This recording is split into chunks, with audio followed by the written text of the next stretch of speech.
to help you stay on track. You know, it's hard coming out. Not everybody is big Meech, and not everybody had an opportunity that I had. You see what I'm saying? You need a good support system. Wow, okay, how many years you done? Sometimes you just like, man, it's just so easy to go back to the same thing. Especially if you went to the bed. You know what I'm saying? Or if you're selling drugs, it's like it's more easy to wake up. They're gonna put you right back in the ghetto. And there ain't too many of us coming home and going to the suburbs. You know, so you're going back to the ghetto and you're going back to seeing that everyday life. It's like you struggling. You got in your mind, oh, I'm not gonna struggle. Yeah, but if you ain't gonna struggle, you taking a chance on going back and sitting on that bunk. You know what I'm saying? And like, you gotta have a good support system.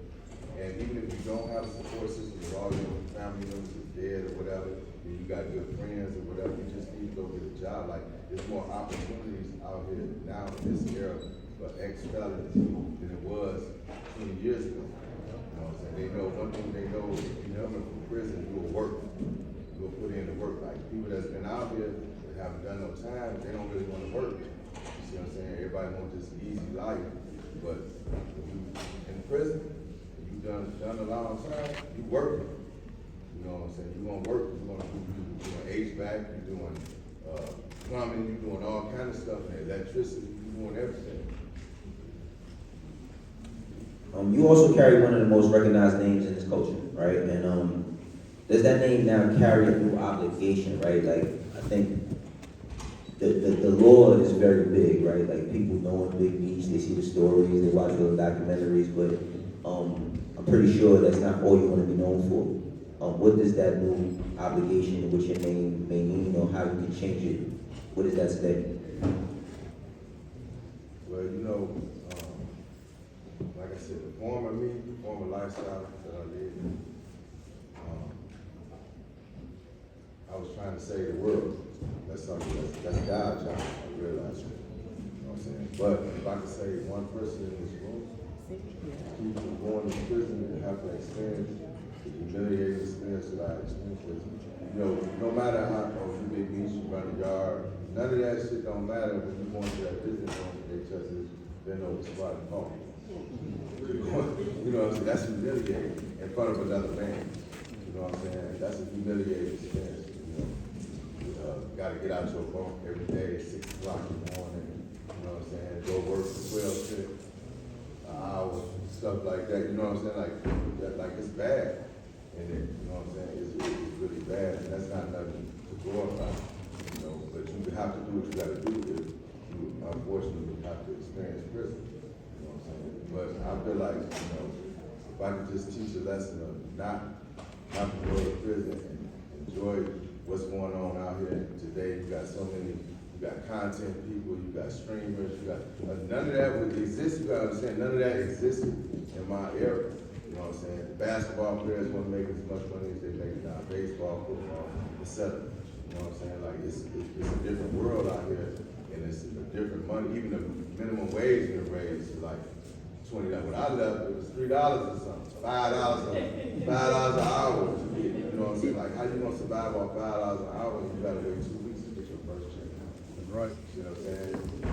So today's world is just a little bit better than back then.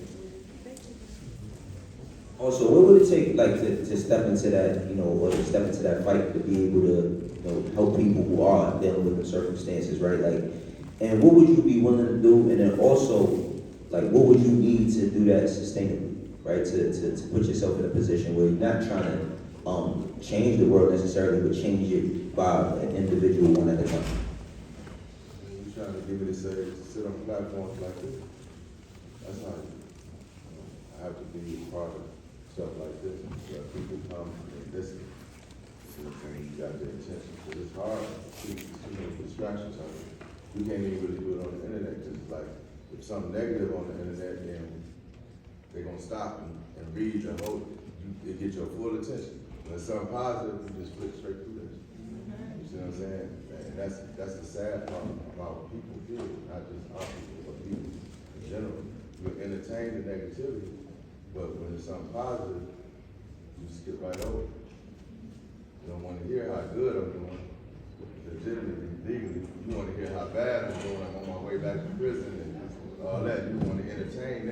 not gonna entertain me being at home trying to walk a straight line. But that, Big John Taylor, what's going on, bro? What's going on, bro? How you doing? I'm doing good. So you spent years, fighting for the people who are exactly what Big Meech did, he just described. And when you hear what he's saying about family obligation and what formerly incarcerated people actually need, right? How does that match, on the ground, like the work that you got to put in on the ground, and also what happens to that fight when the people who should be leading don't have the resources, the platform? So, for the first piece around family, look, I keep looking around this room because I see so many people that have been with us on this journey since 2017, 2018, some people that I've known for 20 plus years. This is family. Like, some family is blood, but some family is love, you know what I mean? When somebody comes home, we talked about it earlier, there are folks who feel traumatized. They feel like, they went through bad experiences with folks, so they don't have the capacity because hurt people and heal people help. Healing people help. So they haven't gotten the help that they need so that they can welcome folks back home. Sometimes your own family doesn't look at you as if you have value or there's worth. Like when I was at the radio station earlier and we was listening to Meech talk about how he was communicating with his son. Man, that's a powerful thing, bro. Like, we have to keep those connections. We can't let folks from our community get canceled because of respectability politics, because we trying to stay away from trouble, because I don't want food, dickhead, I ain't trying to. Man, look, they are family. We don't get to cancel human beings. That's not what we do. So part of it is understanding that when people come home, they need love and respect and care. But they also need a little time. Because when you go up the way, you go into a time capsule. You feel me? You live in the same horrible day. I tell folks sometimes, I've told this story, my father got picked up on a Wednesday. The last time I saw my father, I was around 10 years old, man. It was a Tuesday. I went to bed, told my daddy good night. Wednesday, no daddy. Thursday, no daddy. Friday, no daddy. By Saturday, I'm asking my mama, like, where my daddy at? It took us about a year and a half before I actually saw my father at Mansfield State Penitentiary. One time. 8 years to serve 4. They tried to hit him with mother. But see, my daddy never came home. The man came home, but what you have to become to survive those conditions will inevitably change you. My daddy didn't just serve that time. I served every fucking day with him. My mama didn't serve every fucking day with him. When he came home, he was already on. He didn't care about nothing nobody said. But when he came home, you could tell that what he had to endure and experience transformed the very nature of who he was. But when he hit them streets, it was the same Big John. Wasn't no conditions for him to come out and make no bread, no legal way. He went right back to the game. He went right back to the life. So now he's doing it with the pain and the pressure and the trauma. Misha earlier, like, bro, people get tired of living in conditions that are disrespectful, that are humiliating. But the reason we get into these conditions in the first place is because everyday life is humiliating. To be poor and black in America can be humiliating. So we're not going to pretend like somebody come home from jail, come home from prison, come home from being kidnapped, and all of a sudden now this shit is less humiliating. And now I'm mad because I ain't seen your ass in 4 years. I was 10, nigga, I'm 14, about to be 15. I'm a grown ass man damn near. You don't even know who I am no more.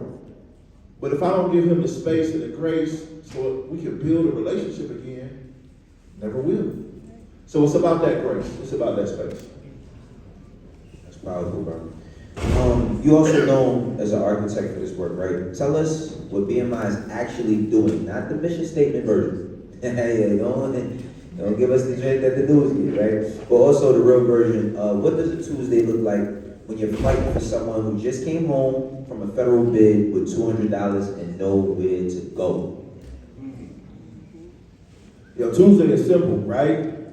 Motherfucker ain't got nowhere to go. First thing is, let's find a roof over his head. Food, clothes, and shelter is always tantamount what we need. We out here trying to figure out, is there transitional housing? Is that transitional housing safe? Is there a program in place? Every day, everybody in this room, when I do this, the initiative. The initiative. The initiative. Everybody that say is all you need, every one of them motherfuckers is somewhere working right now trying to figure out how somebody got food, clothes, and shelter. How it's a program in the city that's funded, that's gonna help somebody. We making sure that when we hit the streets, people get food. We working with farmers, we working with cattle ranchers. We got people who are raising livestock, who are committing to give us food at cost. We out in the houseless community making sure people eat. We looking at job programs. We working with labor, the AFL-CIO, right? We working with labor unions trying to make sure people got jobs. We got folks out there in that hallway right now that's willing to hire people. That's what is on. On Tuesday, we trying to make sure a motherfucker can make it to Wednesday. And trying to do it in a way so that we don't judge you in case you backslide. Because some people come home and they don't get it right the first time. I got people in my family that's got 10, 15. We used to say in the winter, you're gonna go, I'm from Cleveland. So you know what happened in the winter? No. I'll bust somebody over the head, I'm gonna go into that side because I get 3 houses in a cut. Springtime, I'm coming out, I'm free, I just got swallowed. I'm on the street again. We got people who live their winters in jail so they can come home in the summer because it ain't nowhere to sleep, it ain't nowhere to live. This is a systemic problem. We're not fixing this shit just by 6 people making phone calls. So we're fighting to make sure that the way they see us is different, and then the access that we have is different. Wow. So what's some of the, what are the 3 biggest doors that get slammed in a person's face while returning? You know what I mean? Where does the system think